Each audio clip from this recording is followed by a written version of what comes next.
Bonjour, je m'appelle Thierry Plat, je suis directeur d'agence pour la société de services qui s'appelle Inside.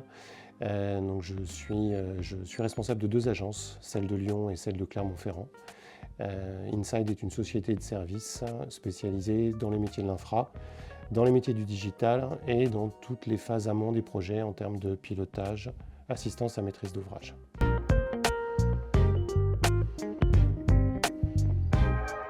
J'ai commencé mon parcours de manière moins classique pour un commercial, dans le sens où j'ai fait une école d'ingénieur en informatique.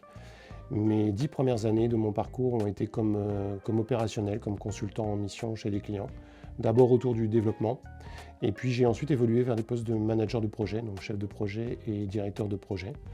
Et en 2001, on est venu s'installer sur Lyon, et en arrivant sur Lyon, mon manager m'a proposé un changement de cap pour aller vers le commerce. Donc c'était quelque chose qui commençait à me trotter un petit peu dans la tête. Donc j'ai saisi cette opportunité et j'ai pris un poste d'ingénieur d'affaires que j'ai occupé pendant 4 années au sein de cette société. Et comme ça m'a plu, ma foi, je suis resté dans cette voie-là. Donc j'ai ensuite évolué dans d'autres sociétés de services. D'abord sur un poste d'ingénieur d'affaires avec un portefeuille de comptes à développer, une spécialisation sur un rôle de compte manager pour développer un compte de la grande distribution sur plusieurs sites.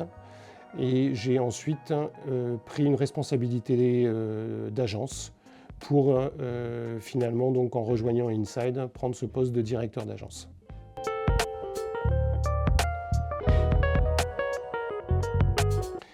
Mes missions au quotidien, je dirais que j'ai trois grands types de missions. 3 grandes familles, donc le commerce bien entendu, les RH et on va parler du management. Pour commencer par le commerce, mon rôle est avant tout d'aller chercher des projets, donc chez des clients ou des prospects. Donc il y a la fameuse prospection dans le dur où on prend son téléphone et on essaye de joindre des prospects pour décrocher les rendez-vous. Et une fois qu'on fait ces rendez-vous, donc clients ou prospects, l'objectif c'est de rapporter des besoins. Et la partie commerce, pour ma part, va consister à traiter ces besoins en proposant des solutions à mes clients.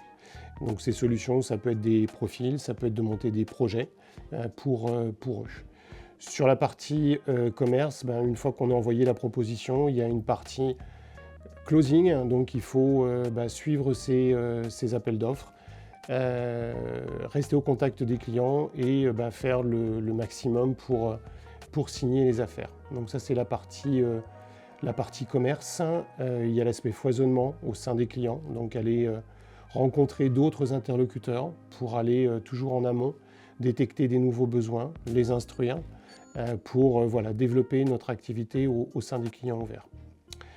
Sur l'aspect RH, c'est avant tout pour moi un travail d'équipe. Donc je travaille avec ma collègue Pauline sur l'aspect RH côté collaborateurs et collaboratrices. Donc le suivi au quotidien de nos collaborateurs pour leur proposer des évolutions de carrière, pour leur proposer des formations, être à leur écoute pour répondre à leurs problématiques de tous ordres. C'est aussi pour ça qu'on est là. Il y a l'aspect recrutement qui est important.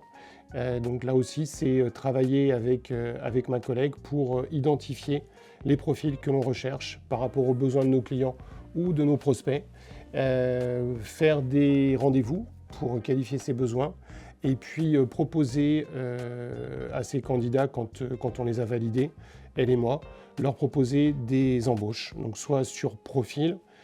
Donc là, on laisse la personne le temps d'arriver avec un préavis et on a 3 mois pour pouvoir lui proposer des missions intéressantes, soit des recrutements sur mission. Donc là, on a identifié un besoin précis avec un consultant ou un candidat en face et on lui fait une proposition pour cette mission. Sur l'aspect RH, dans les grosses mailles, il y a l'aspect management, c'est toute la vie de l'agence.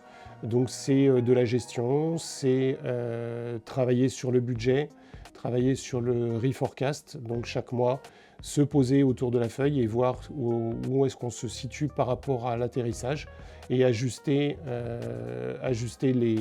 l'atterrissage, donc le forecast côté financier.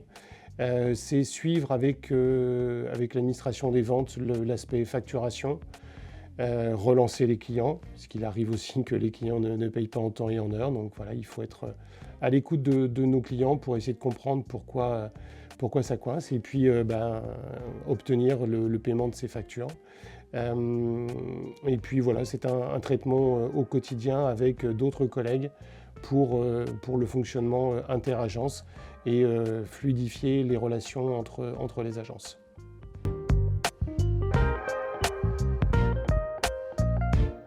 En fait, je pense qu'il n'y en a pas, mais je vais vous donner un petit peu l'élément que je fais chaque journée, chaque matin en arrivant. Je prends une feuille de papier et je définis mes actions prioritaires de la journée parmi une to-do list qui est relativement fournie. Et ces priorités, elles peuvent changer au cours de la journée, mais voilà, ça me donne quand même un fil rouge que je vais m'efforcer de suivre. Et ce sont les actions, en tout cas, que je souhaite avoir menées avant de quitter le bureau le soir. Après, ces urgences, elles vont être déterminées par les échéances. Quand on a une réponse à appel d'offres qu'il faut fournir pour le vendredi, voilà, on essaye de pas attendre, en tout cas j'essaie de ne pas attendre le dernier moment pour travailler dessus et pour envoyer la réponse. Mais voilà, il faut avoir en tête ces échéances pour les respecter. Et puis il y a les fameux mails entrants, les appels téléphoniques qui arrivent, donc pour lesquels voilà, des urgences non prévues peuvent arriver. Et puis voilà, une fois que ces urgences en fait sont placées, voilà, ça va être de répondre à ces appels d'offres, ça va être de passer des coups de fil pour appeler les clients, les prospects. C'est rester au quotidien avec les collaborateurs et collaboratrices, soit en les appelant, soit en allant les voir sur site. Donc ce sont aussi des rendez-vous clients ou prospects. Et puis il y a tout l'aspect administratif ou gestion qui occupe quand même un certain nombre de temps dans les journées. Et puis le dernier élément qu'on essaye quand même de limiter pour ne pas y passer trop de temps, ce sont les réunions. Donc voilà, on a des réunions soit en interne avec mes collègues ou collaborateurs sur Lyon ou Clermont, et puis les réunions en transverse avec la direction générale, avec les collègues pour faire avancer là aussi les sujets transverses.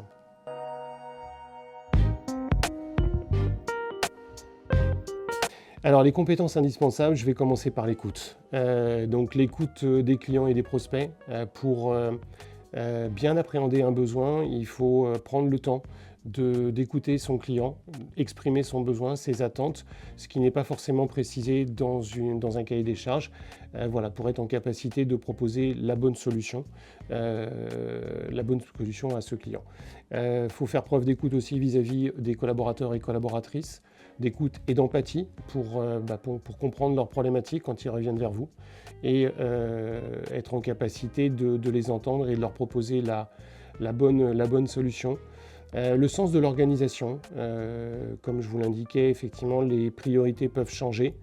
Donc, il faut être en capacité de ne rien oublier, d'organiser sa semaine ou sa journée de travail. On parlait de commerce, donc les aspects négociation sont importants aussi. Donc, voilà, il faut développer des qualités de négociateur. Et puis, j'allais dire le point, même si c'est un mot qui est beaucoup utilisé en ce moment, c'est la résilience. C'est vrai que tout ne se passe pas forcément comme prévu. On peut avoir des échecs aussi, parce que quand on répond à un appel d'offres, on ne les gagne pas tous. Donc il faut être capable de se remettre en question, de repartir, et puis d'aller chercher une nouvelle mission, un nouvel appel d'offres, pour repartir dans le bon sens. Le dernier élément, c'est vrai que c'est l'outil du chef de projet ou du commercial, c'est Excel, donc il faut arriver à maîtriser cet outil.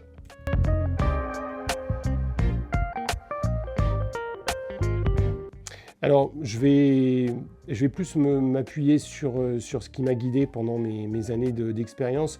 Ne pas hésiter à saisir les opportunités.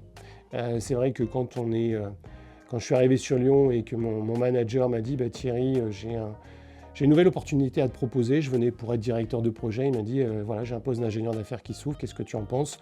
J'ai su saisir cette opportunité. Quand on m'a proposé d'être compte manager, là aussi, c'est une opportunité qu'on m'a proposée. Et puis voilà, au travers de ma carrière, on est souvent revenu vers moi pour me proposer des nouveaux postes, des nouveaux challenges à relever, comme celui que je suis en train de relever depuis un peu plus d'un an maintenant avec Inside. Voilà, c'est un rendez-vous, c'est une rencontre avec des personnes, avec une société qui m'ont convaincu de saisir cette opportunité. Donc voilà, donc pour moi, le principal conseil, il est là, il est ne pas hésiter. J'aime bien une publicité je ne la citerai pas, mais je pense que certaines personnes vont la reconnaître, mais 100% des gagnants ont tenté leur chance.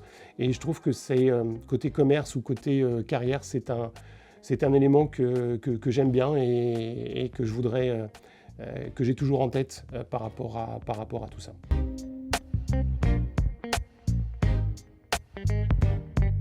Alors, je ne vais pas forcément donner de chiffres parce que ces chiffres veulent pas forcément dire grand-chose parce que quand on arrive à un certain niveau d'expérience, peut y avoir des écarts assez importants. Je veux dire, ce qui va être important, c'est que chacun soit en phase avec la forme de rémunération qui est proposée. Bien souvent, côté commerce, on va proposer ce qu'on appelle des packages, hein, donc avec une part variable et une part fixe. Donc le ratio fixe-variable, là aussi, va dépendre des propositions. Donc c'est à chacun de déterminer quelle est la prise de risque qu'il souhaite accepter dans une nouvelle opportunité. Et puis voilà, côté variable, il y a des variables qui sont plafonnées, d'autres qui ne le sont pas. Donc là aussi, ce sont des éléments qui sont importants, qu'il faut regarder, qu'il faut analyser. Et puis, il faut être en phase avec ça quand on démarre une opportunité et accepter le challenge qui est proposé.